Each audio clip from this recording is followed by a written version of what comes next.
Alhamdulillahi rabbil alamin. Assalatu wassalamu ala asyrofil anbiya'i wal mursalin sayyidina Muhammadin wa ala alihi wa ashabihi wa man tabi'ahum bi ihsanin ila yaumiddin.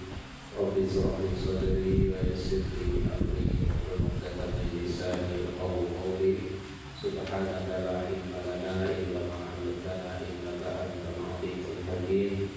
Allahumma anfa'na bima 'allamtana wa ansur 'alaina bi fadlika rahmatika ya rabbal alamin. Qala al-mu'allif rahimahullah ta'ala nafa'ana Allahu bihi wa bihi fi darin amin. Kolomnya topik apa itu? Ya, dari paling atas. Apa ya? Tambah dalam atas. Bismillahirrahmanirrahim. Faslun yahrumu haram. Kamu baca yahrumu boleh, kamu baca yuhramu juga boleh. Kalau yuhramu diharamkan, kalau yahrumu haram. Tapi yang mengharamkan siapa? Kan gitu. Harus ada fa'ilnya. Alal muhdisi, bagi orang yang muhdis, yaitu orang yang berhadas. Masul mushafi, menyentuh mushaf. Wa hamluhu, dan membawanya. Sawa'un hamluhu bi alaqatihi, meskipun membawamu bi alaqatihi dengan cara digantung. Di Qur'annya ini dikasih tali, kamu gantung. Au biwiliha, atau dengan yang selainnya. Wa sawa'un masu nafsil maktubi, ataupun kamu menyentuh sesuatu yang tertulis dari ayat Al-Quran. Awil hawasi, atau pinggirannya. Kitab di pinggir itu biasanya kalau kita pakai kitab kuning turos, itu di pinggirnya ada penjelasan, namanya al-hawashi atau disebut al-hasiyah. Kalau hasiyah itu adalah syarahnya syarah. Pernah saya sampaikan. Pertama disebut apa? Matan ini dijelaskan namanya syarah. Syarah ini dijelaskan namanya hasiyah. Contohnya hasiyah yang paling masyhur, hasiyah al-Bajuri. Syarahnya tentang fikih syarah. Awil jildi, ataupun jildi itu hanya kulit, berarti sampulnya. Nyentuh, ini nyentuh kulitnya. Atau nyentuh tulisannya tadi itu, berarti Qur'annya dibuka, ya. Ini Qur'annya dibuka, atau nyentuh tulisannya, atau nyentuh jildi. Beda. Wa yahrumu aidon masul khariqati, dan haram juga menyentuh khariqah. Khariqah itu kan artinya apa? Peta. Maksudnya ya tulisannya. Wal gilafi, ataupun sampulnya. Wasunduki, ataupun kotaknya. Jadi Quran biasanya ada apa namanya? Tasnya, gitu. Kamu masukin tasnya. Kalau di dalamnya ada Qurannya, itu namanya sunduk. Idza kana fihi al-mushaf, ketika di dalam sunduk tadi itu ada mushaf. Hadza huwal madhhabus shahih, ini adalah pendapat yang benar. Al-muhtar, yang paling terpilih, yang kita pilih. Wakila, dikatakan, ada yang mengatakan laiku karomu, tidak diharamkan. Ada pendapat yang tidak mengharamkan. Hadis salasa, mau nyentuh kotaknya, sampulnya, tulisannya, ada yang mengatakan tidak haram. Tapi wa huwa dhaifun, perkara ini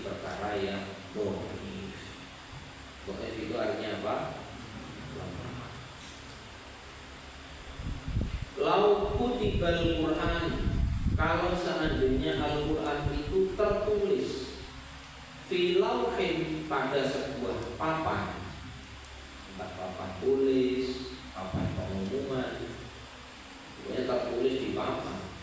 Fahukmuhu hukmul mushaf, maka papan itu memiliki hukum seperti hukumnya mushaf.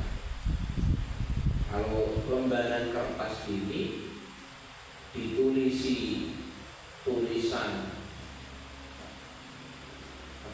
abjad, alfabet, dia kan nggak ada faedahnya. Tapi ketika lembaran kertas ini kok ditulisi Al-Quran, maka lembaran ini menjadi lembaran yang dimuliakan. Jadi sama. Kayu, papan sama. Ya papan biasa. Tapi kalau papan itu kemudian diukir Bismillahirrahmanirrahim, papan itu menjadi istimewa. Makanya kalau Quran pun tertulis di lauhun, papan apapun, maka papan itu memiliki hukum seperti mushaf. Sawa'un qoblal maktubi, ya, meskipun sebelum tertulis, au kasuro sudah ditulis banyak, maksudnya baru tulisannya sedikit, baru antum mau tulis kul huwallahu ahad, baru kul,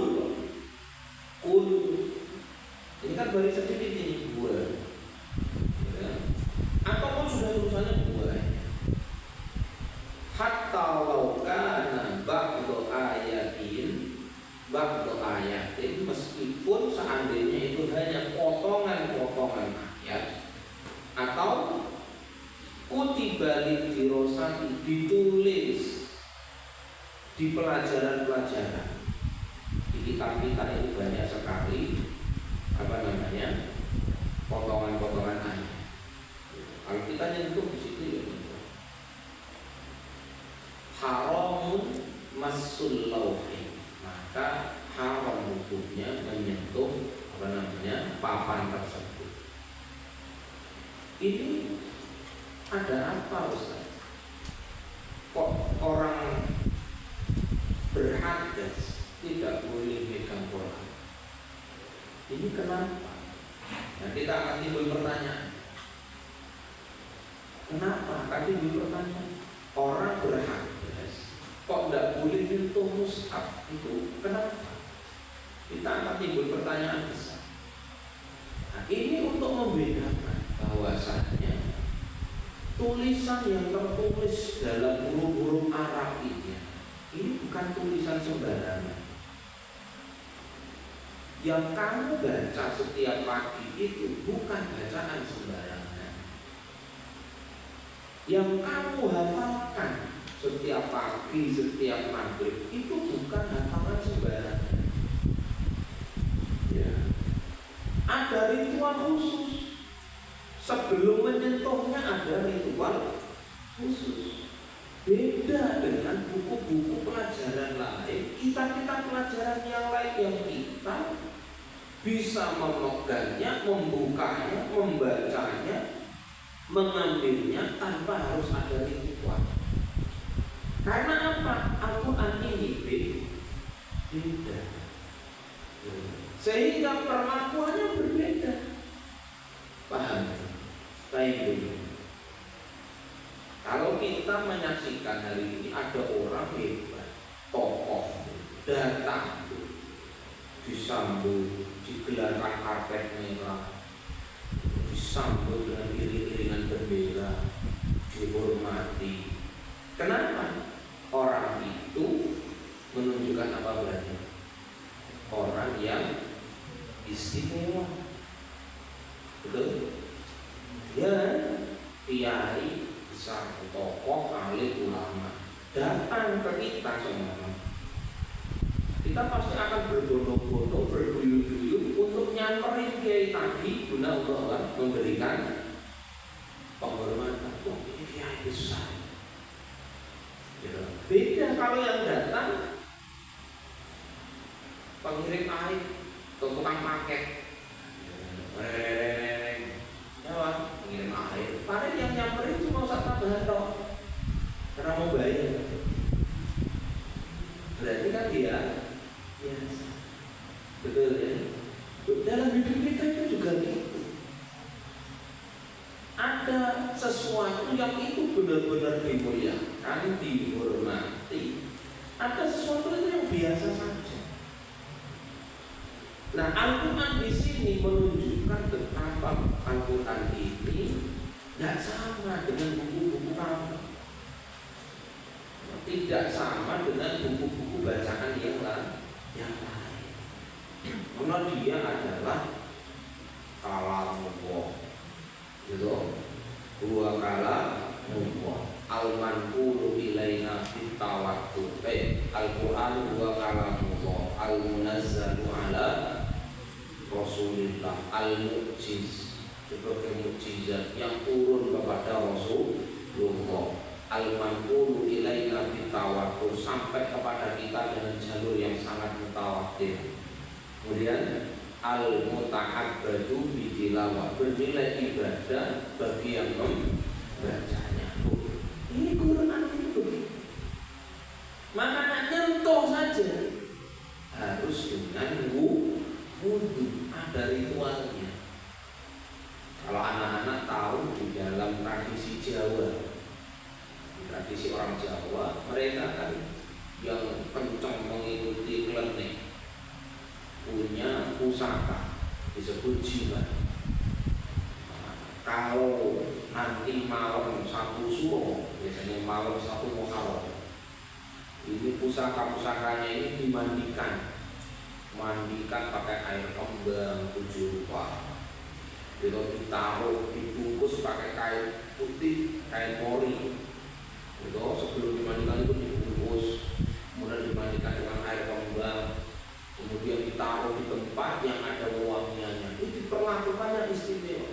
Karena apa? Benda tadi dianggap dianggap apa? Keramat. Nah, ini menunjukkan kelasnya. Ya kan? Nah, maka dari itu anak-anak di sini memegang Al-Quran itu juga harus ada ritual, yaitu harus bersuci. Tidak berwudu saja, karena berwudu belum tentu suci nanti.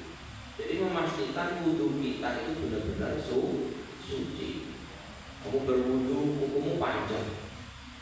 Ya, ini kuku saya agak panjang.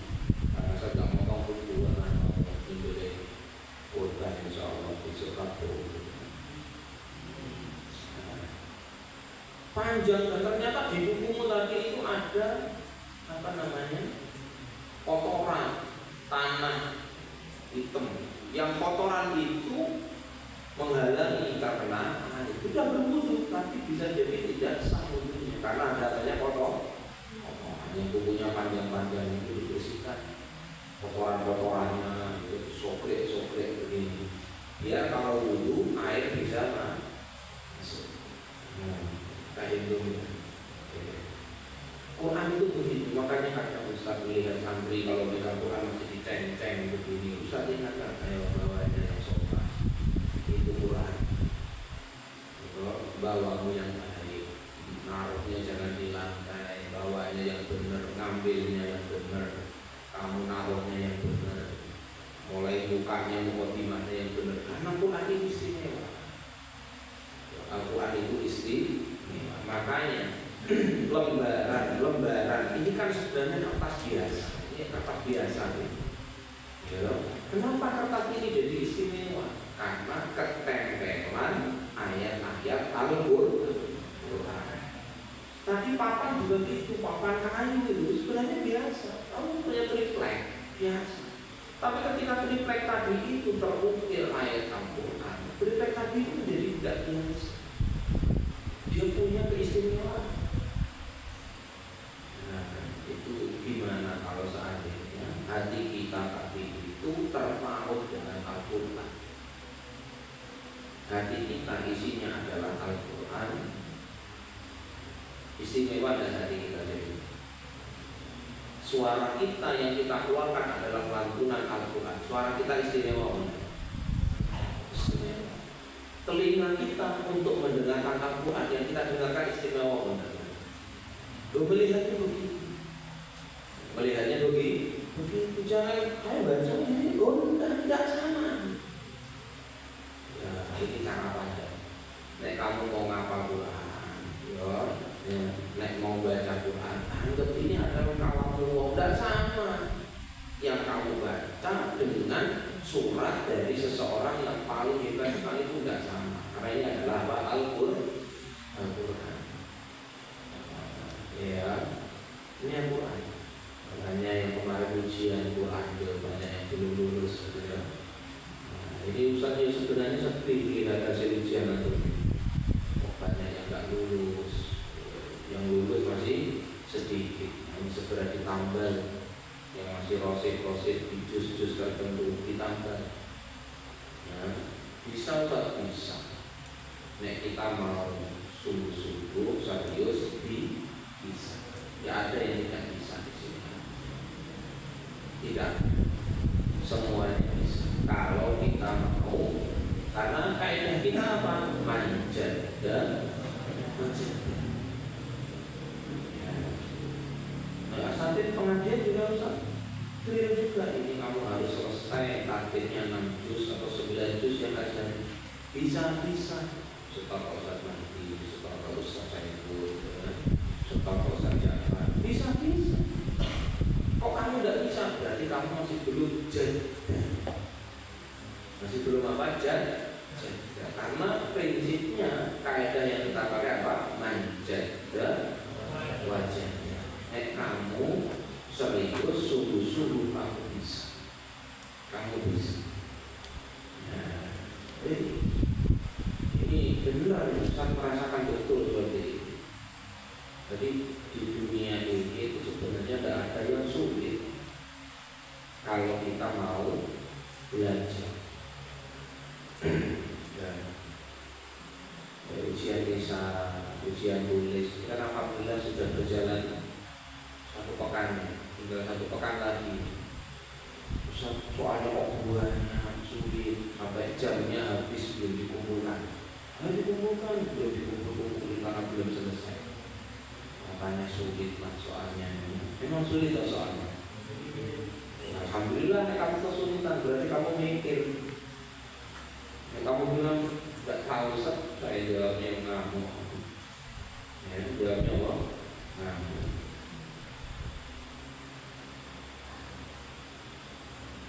Aku ingat ini nasihat Ustaz ini. Di dunia ini sesuatu yang mudah sekali itu, nek kamu tidak belajar jadi sulit. Mudah, tapi kamu nggak mau belajar, sulit. Sesuatu yang sulit mungkin bagi kita sulit, tapi nek kita mau belajar menekuni itu jadi mudah. Saya tanya, Bazar, bisa nggak hari ini kamu menghasilkan uang 1 bulan 1 miliar? Bisa nggak? Bisa. Hari ini, bulan ini bisa banget. Tapi bagi kamu bisa banget. Bisa. Beneran. Bulan apa kira-kira bisa?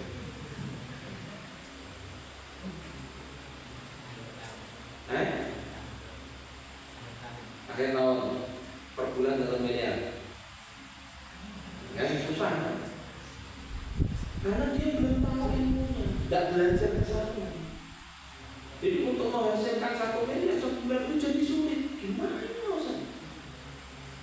Bayaran saya tidak jelas, UMR-nya tidak jelas. Ini minta sebulan 1 miliar, gimana? Sulit. Tapi ketika kamu sudah belajar investasi, mengelola keuangan, cara dapat uang, menginvestasikan, sebulan 1 miliar itu kok gampang, enteng dan gampang.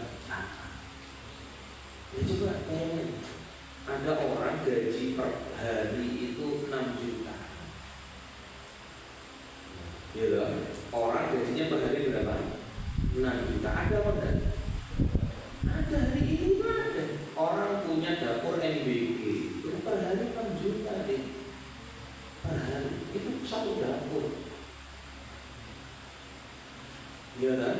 1 dapur. sebulan berarti dapat berapa nih? Ya, sebulan full selama 30 hari ya full 6 juta kali 30 ketemunya berapa tuh? 150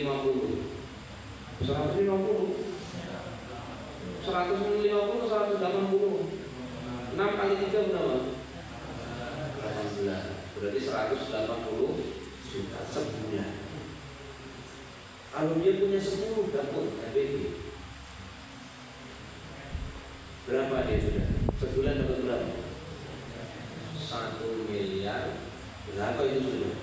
Jadi orang hari ini kalau sama dia bilang kamu sulit sebulan dapat MBG, ada orang bilang dosa punya kawan itu di Mati itu dia punya 12 dapur MBG. Jadi kalau saya minta sama Ustaz hari ini sebulan saya 1 miliar itu mau saja karena tidak punya ilmunya, tidak belajar ke sana. Gitu. Bagi dia gampang karena dia sudah tahu ilmunya. Bagi saya sulit karena tidak tahu ilmunya. Bagi dia itu gampang. Bagi dia gampang karena dia punya ilmu. Kan saya sampaikan sesuatu yang sulit bagi orang yang punya ilmunya mudah. Sesuatu yang mudah sekalipun. Tapi kalau kita tidak tahu ilmunya jadi susah. Nah, kuncinya ada di mana berarti di sini? Kuncinya ada di mana? Di ilmu belajar. Ya, ada di ilmunya, ada di belajar. Sehingga ketika kita melihat kok Ustadz bisa baca Arab, lancar, enak, itu gimana? Ilmunya bagaimana?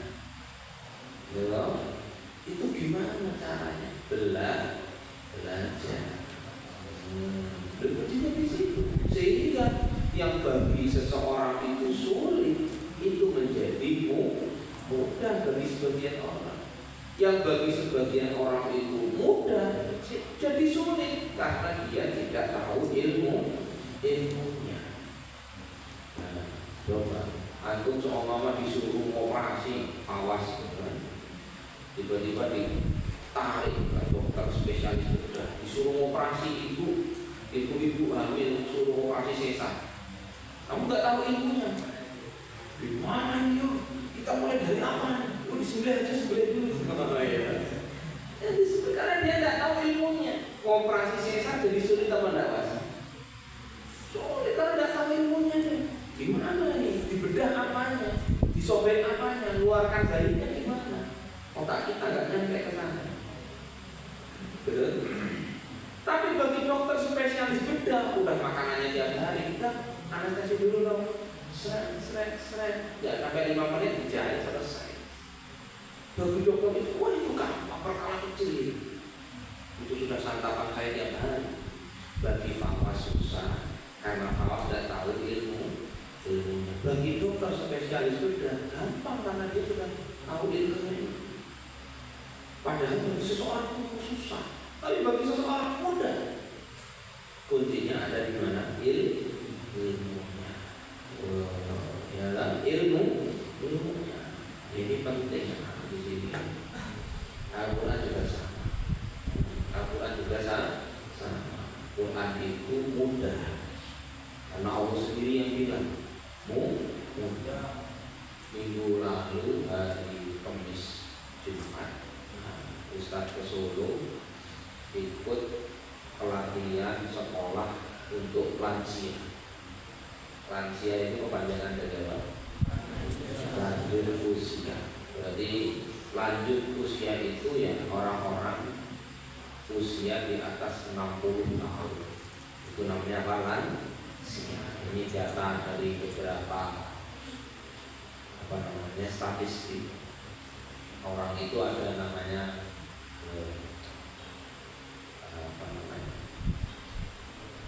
jelita itu jelang 50 tahun. Terus balita apa namanya ya, orang 50 tahun. Terus lolita lolos 50 tahun. Terus yang berikutnya apa? Lanjut usia. Lanjut usia itu 60 tahun.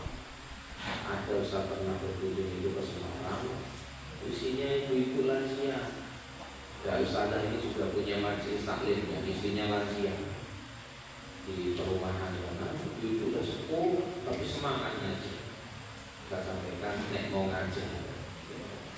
Ustazah itu kalau mau ngajar tak kasih tahu dimulai dari Quran dulu. Setiap pertemuan hari Rabu, ngajinya kan setiap Rabu jam 9:30 sampai 7. Itu dimulai jadi bangga ngaji. Dimulai dengan menghafal 1-2 ayat. Itu sudah setahun lebih, sudah hafal banyak surat harinya. Itu bangga, punya semangat. So kita tidak punya semangat. Ini kuncinya di menjaga wajah. Ini yang belum punya, yang belum lulus ujian Al-Quran ini, anggap itu hutang. Wah, kok punya hutang Quran ini gimana?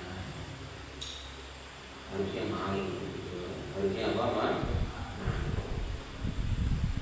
Karena kalau kamu punya anggapan Allah, yang nggak lulus paling yang tetap naik kelas. Kalau gitu nilai saya jelek juga nanti pasti naik. Memang hari ini tidak ada istilah tidak naik kelas kecuali di pondok. Tapi masalahnya begini, kamu bisa naik kelas, tapi nilaimu kan tertulis nilai murni. Kamu tulis ujian Quran ditempel nilai murni enggak? Murni. Ujian lisan belum ditempel ya? Belum. Ditempel enggak sama ini? Enggak, maksudnya kita tempel apa enggak? Tempel aja. Masuk belum lihat nilainya. Dan 20 ditulis 20, 100 ditulis 100. Coba kamu seumpama di rapot ditulis nilai 20, tulis 2, tidak 9, 2. Kamu dapat nilai segitu. Kira-kira nanti kamu kalau daftar kuliah, bidik misi atau jalur apa biasanya kalau nilai bagus itu? Akademik, jalur apa? Undangan masuk apa enggak? Tidak masuk. Kamu pengen kuliah di kampus yang bagus dengan kamu menyodorkan nilaimu yang seperti itu, masuk apa enggak? Tidak masuk. Dosa. Tidak masuk. Berarti kalau kamu hari ini sungguh-sungguh serius, itu sebenarnya kamu sedang menata masa depan kamu. Nah, masa depan kamu bisa jadi dari kesungguhan kamu hari ini. Wah, nek nilaiku hari ini jelek, nanti saya nggak bisa masuk kampus favorit. Akhirnya kamu kampusnya ecek-ecek. Pokoknya masuk aja, tahuan nanti pokoknya masuk. Dosennya nggak pernah masuk, sukanya ngasih tugas, tiba-tiba lulus gitu. Ya ada kampus kayak gitu aja. Di mana-mana itu banyak kampusnya, dosennya nggak tahu masuk, nggak pernah belajar, pokoknya tugas tiba-tiba sudah. Dapatnya begitu. Nah, ini masih ada waktu seminggu, ya, diseriusi belajarnya sungguh-sungguh. Jangan takut semalam atau waktu mau masuk kelas, ya. Nah, itu eman kalau seperti itu, eman. Kamu tidak bisa mendapatkan hal-hal itu. Pun bagi mental karakter kamu tidak bagus. Karena kamu punya karakter orang yang gampang menyerah dengan keadaan. Bayangin kamu mama sudah berkeluarga, punya anak, punya istri. Ya, harus kamu nafkahi itu anak istri. Akhir bulan, kerjaan serabutan, token listrik nyala, pokok habis, susu habis, beras habis, tekanan hidupnya makin luar biasa. Nah, ini kalau kamu nggak punya karakter yang bagus, akan mengambil jalan pintas. Apa jalan pintasnya kira-kira? Utang, pinjol, judi online, slot, makin habis hidup, makin sengsara, makin ruwet. Ya, karena apa? Kamu sudah nggak punya karakter yang tahan banting, nyerah, gampang nyerah. Ya, gampang apa menyerah.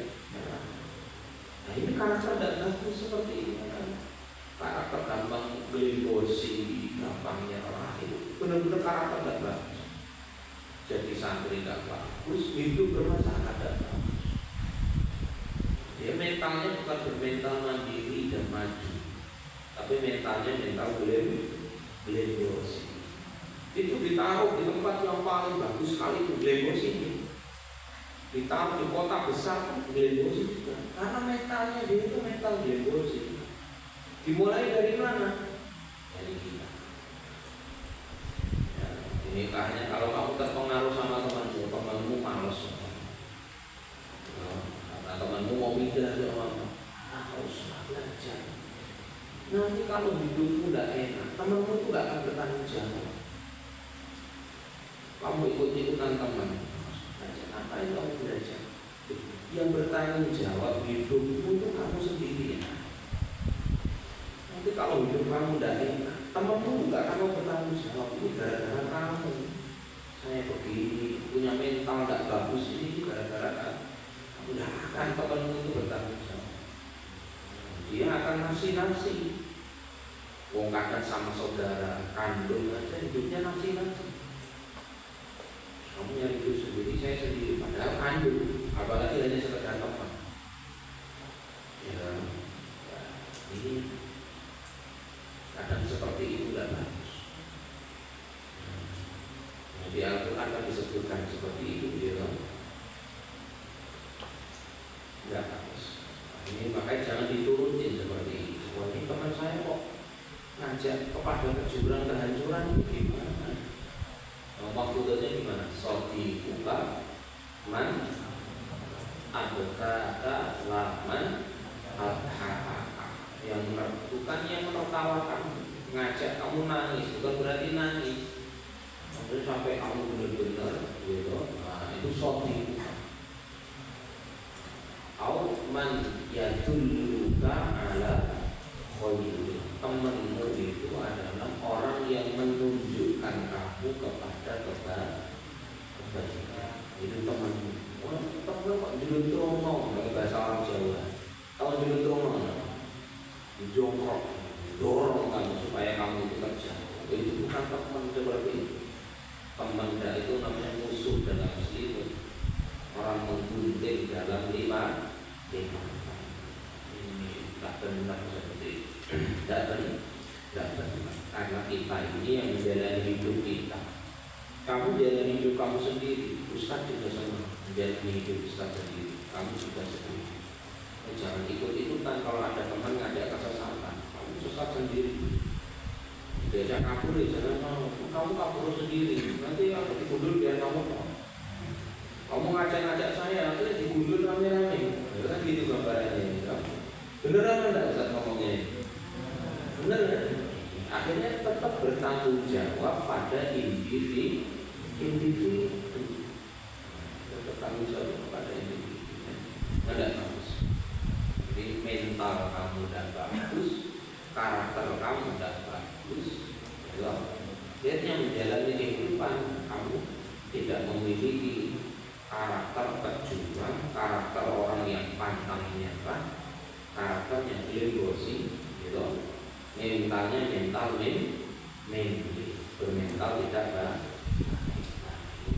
seperti itu. Kalau orang punya mental bagus, kamu punya mental berjuang, pantang menyerah.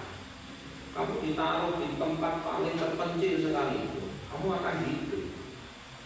Tempat terpelosok sekali itu tetap hidup. Karena kamu punya mental pantang menyerah. Kamu semua ditaruh di sana Maluku, pedalaman Papua Maluku. Di sana nggak ada sinyal, nggak ada ini. Ya akan hidup di sana. Bahkan kamu bisa membuat peradaban baru. Karena kamu punya mental pantang menyerah. Mental kamu dibentuk di kontrol. Tapi kamu punya mentalnya dari mentalnya negeri.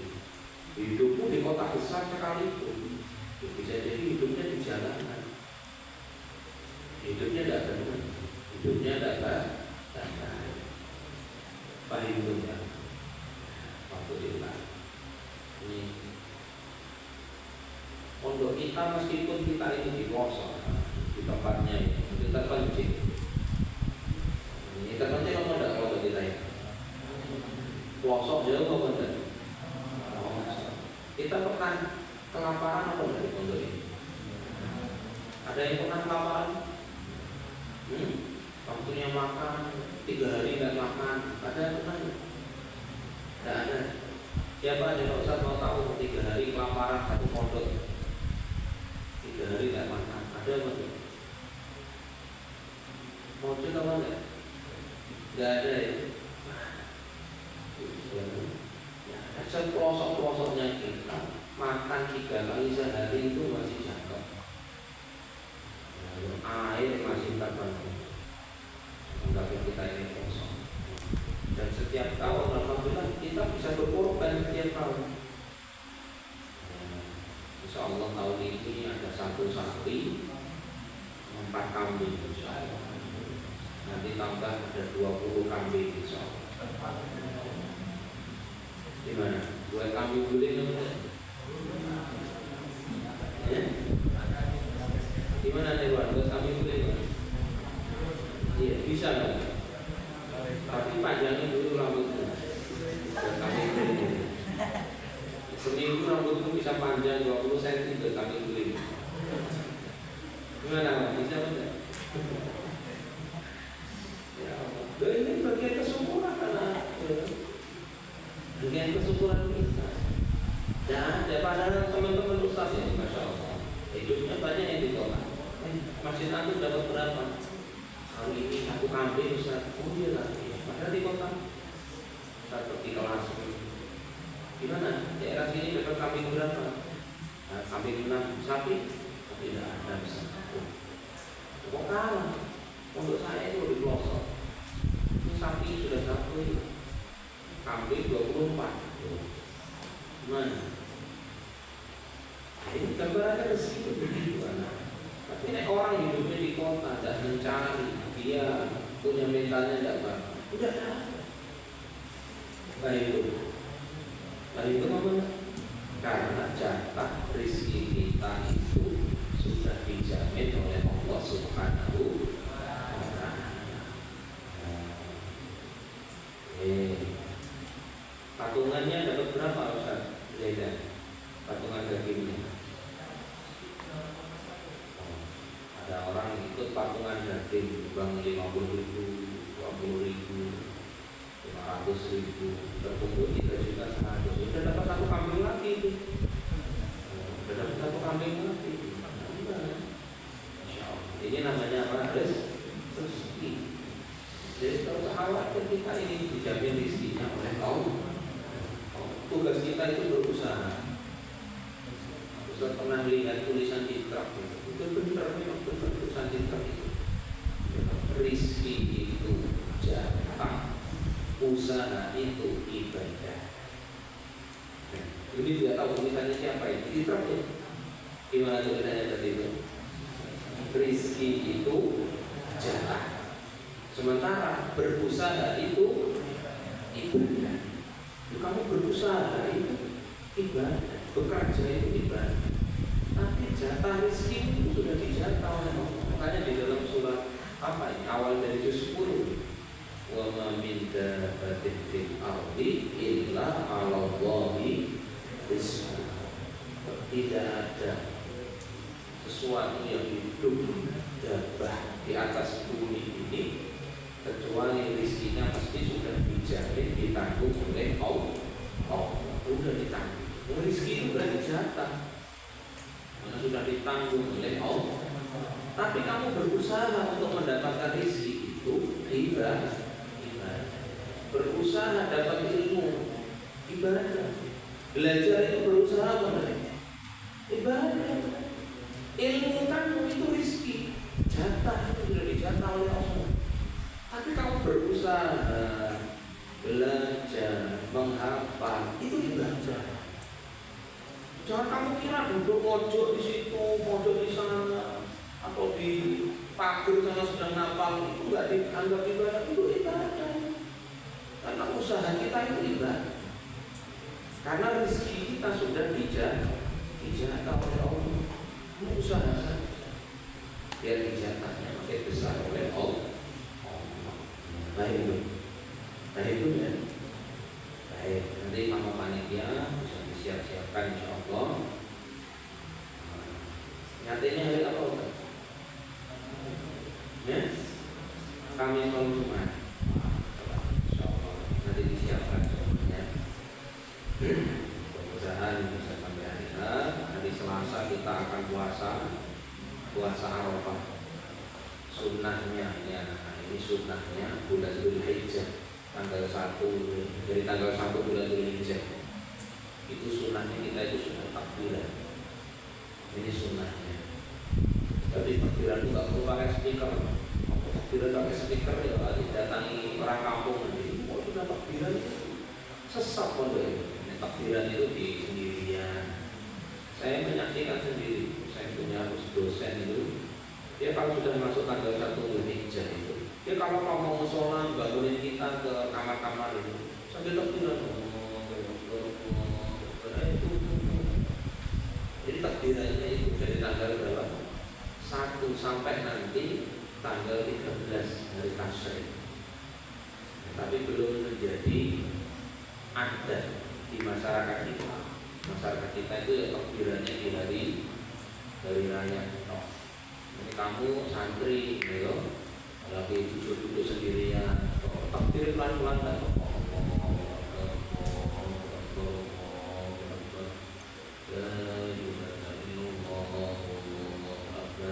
Tak perlu diumumkan pakai speaker.